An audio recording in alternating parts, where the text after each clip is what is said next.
first, fair, accurate from our newsrooms in Eugene, Roseburg, and Coos Bay. KVAL News starts now.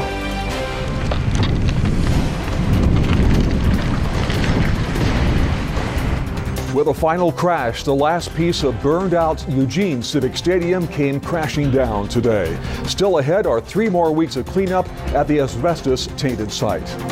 Good evening. Welcome to KVAL News at 5. I'm Tom Adams. We'll get to that story in just a moment, but first, some breaking news at a brand new fire. KVAL's Chris Lytle joins us live from Southtowne Lanes Bowling Center. Chris, what can you tell us right now? Hey, Tom, I don't even need to tell you. Southtowne Lanes bowling alley here on Willamette Street is on fire. And as I step out of the shot, you can see behind me, firefighters are trying to keep this fire from spreading. They're in what's called a defensive attack. Now, what this means is that they are not sending anyone in. They're staying back and putting water on the fire. The goal right now is to keep this fire from spreading to neighboring businesses and homes just to the west of the bowling alley. Now, right now, this is a 2-alarm fire. And again, guys, incredible images, flames just shooting into the air, lots of smoke billowing to the air. And again, just moments ago, about 10 minutes ago, the entire roof collapsed. Now again, firefighters are just trying to keep this fire from spreading. We also want to let you know that Willamette Street from 24th to 27th Street is closed. They're asking everyone to avoid the area. This is definitely a large scene. Fire crews need their space. Now again, Tom, we'll keep you updated with this breaking news as information becomes available. At this time, no word on how the fire started. Tom, we'll send it back to you. All right, Chris, thanks very much. Now to a follow-up to the Civic Stadium site. Workers in white hazmat suits and an excavator have started tearing apart what's left of the charred remains of Civic. The old stadium was destroyed by fire on June 29th. Eventually, all the burned out wood and metal will be hauled away in a process that'll take about 3 weeks. Crews from Belfour Environmental are sorting the debris into the asbestos wood pile, clean wood, and clean metal that can be recycled. The head consultant also told me today much of the soil under the grandstands and the main field will have to be dug out.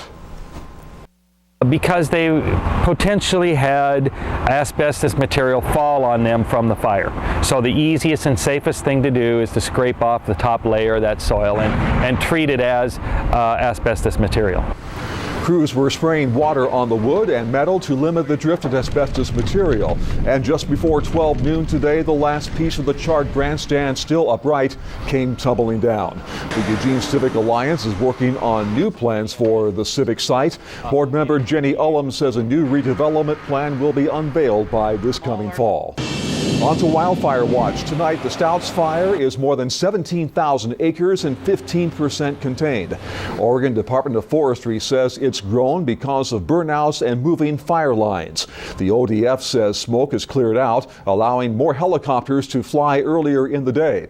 They say crews are focused on connecting fire lines and mop up at the edge of the fire. Upper Cow Creek Road, Milo and Drew are still at a level 2 evacuation level, which means to be set to leave at any time. Crews have also reduced vegetation near homes and structures to make them more defensible. It's estimated the Stouts fire has cost $4.4 million to date. After spending more than 120 hours on the fire lines on the Stouts fire, Lane County firefighters returned home today. In the words of one returning Eugene firefighter, it is good to be home after spending several days protecting homes from the fast-moving forest blaze. 16 Lane County firefighters rolled into the Goshen Fire Station this morning. Governor Kate Brown and the State Fire Marshal's office sent the Lane County Task Force down south early Friday. Their job, to protect homes. Team leader John Wooten says at one point the fire was threatening more than 300 homes. You're the first one out of the bed, the last one in the bed, and just constantly keeping an eye on the situation so that nobody gets hurt and we all go home safe and we don't have any houses burned. The task force cleared brush, set up portable water tanks, and ran fire hose lines around the homes. The Stouts fire has not burned any homes at this point. The fire crews want to say thank you to those who supported the firefighters while they were away. He says everything from care packages to signs help boost the morale. Well, fairgoers are heading to Roseburg. It's opening day at the Douglas County Fair. KPIC's Kristen Goodwillie joins us live at the fair for a look at some of the fun activities. Hi, Kristen. Air traffic control. Salute to air traffic control. Hi, Tom. You couldn't have asked for a more beautiful day to start off this fair. I've got my cotton candy and my live shop buddy doesn't get any. I've been here all day and it's been getting more and more packed. The carnival opened at 11 a.m. Officials tell me that nearly 35 to 48% of people attending are out of county. There's live entertainment all day, carnival rides, a balloon man, and concerts every night. It's really officially open up at 7 a.m. and that's for the people who want to come and watch the agricultural part. Carnival, the buildings and food court opens up at 11 o'clock. Our buses start rolling in at 11 o'clock. As you can see, it's a beautiful night out. Also, Martina McBride will be playing at 7:30. Live in Roseburg, I'm Kristen Goodwillie. Back to you at the desk. All right, thanks, Kristen. It is the opening day for the Douglas County Fair in Roseburg, and a beautiful, beautiful day out there. KVAL's Travis Knutson is in the Weather Center right now with a first look at the forecast. Hi, Travis. Hi, Tom. Well, it's going to be dry over the next couple of days, but come the weekend, possibly some change on the way for the area. But temperatures right now pretty comfortable outside. 81 degrees in Springfield, Eugene at a temperature of 82. Corvallis at 83. Along the coast, sitting mostly in the 60s. Florence kind of warm with a temperature there of 74 right now. And across the Umpqua area, mostly in the 80s. Sutherland not reporting correctly. It's certainly warmer there than 56 degrees. We're taking a look at what's ahead for us this evening. We'll be cooling down into the 50s tonight. More sunshine on the way, but I mentioned earlier some rain possible Saturday. Well, yes, it's true. I'll tell you about it coming up in just a bit. Tom? All right, time for a KVAL follow-up. The Eugene Police Department and the NAACP are speaking out on the issues of officers responding to mental health crises. Tonight, KVAL's Lisa Nico takes a closer look at how the issue is developing within our community. Lisa? Tom, I spoke with Eugene Police, community group representatives, and the NAACP. The overall feeling about police handling mental health crisis intervention was unanimous. It's not ideal. 2006, 19-year-old Ryan Salisbury shot dead by Eugene police during a mental health crisis. I want to know from the police if there's training in place for working with psychotic people. March, 49-year-old war veteran Brian Babb killed by Eugene police during a suicidal episode. He may have really needed help. Please relax.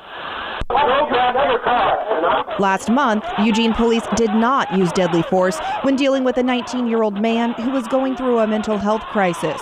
They did use a taser, twice.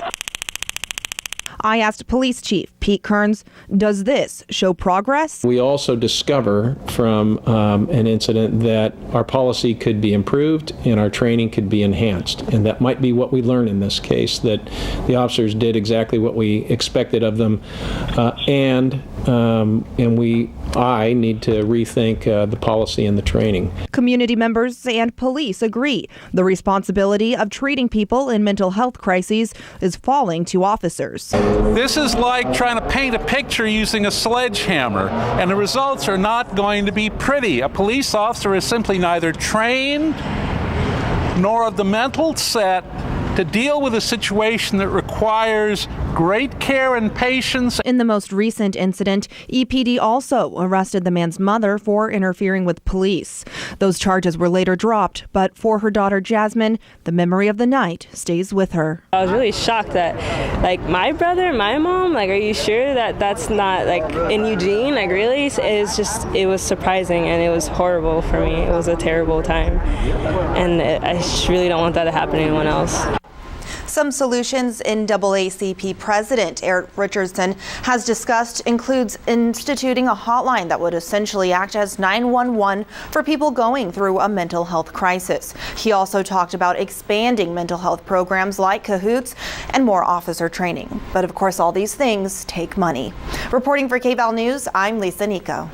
This incident has brought attention to a mobile counseling service called CAHOOTS. The name stands for Crisis Assistance Helping Out on the Streets. It's a division of the Whitebird Clinic. CAHOOTS responds to calls from 11 a.m. to 3 a.m. But they say if a dispatcher deems a call too dangerous for the intervention specialists, they will request to send police officers instead or as a backup.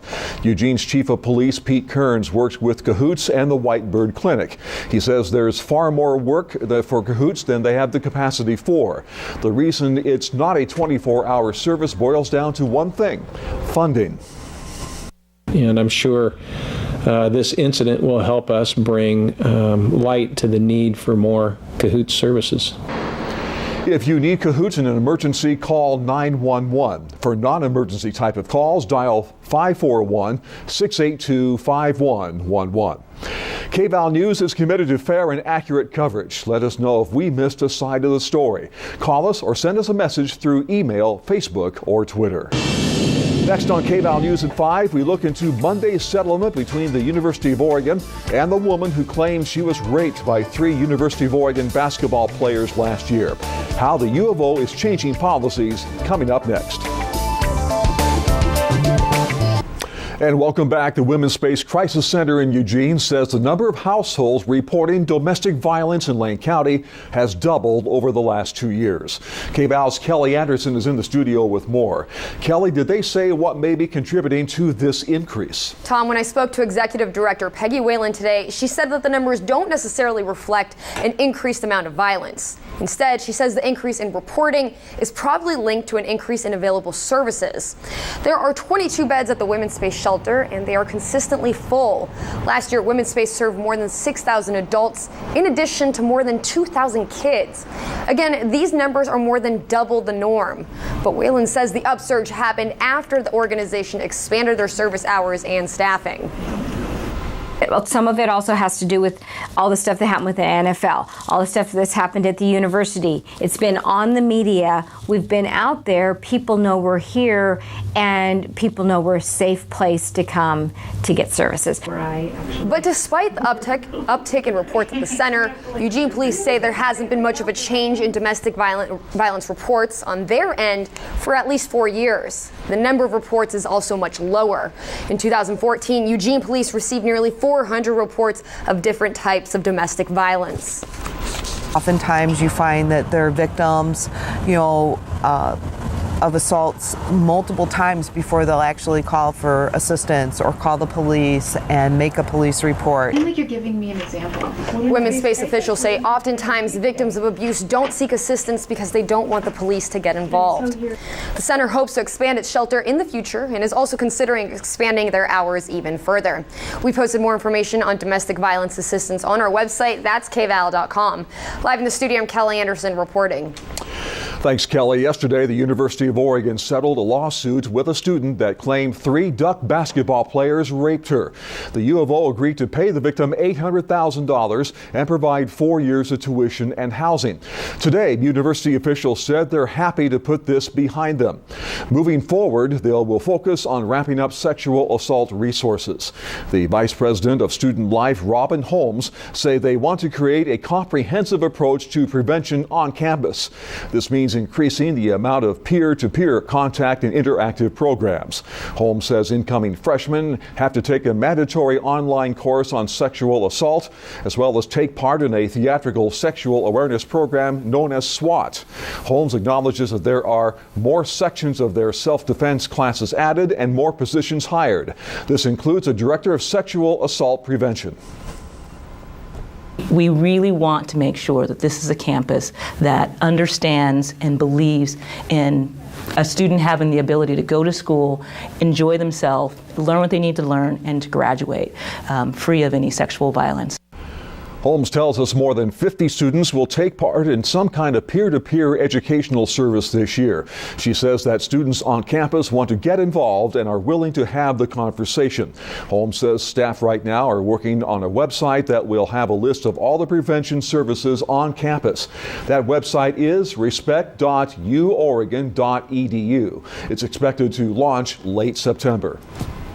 And you are taking a live look out at the Southtowne Lane bowling alley on Willamette Street. Chris Lytle is down there live covering that fire. Up next, I'll tell you if we have any rain or if it's going to stay tinder dry across western Oregon.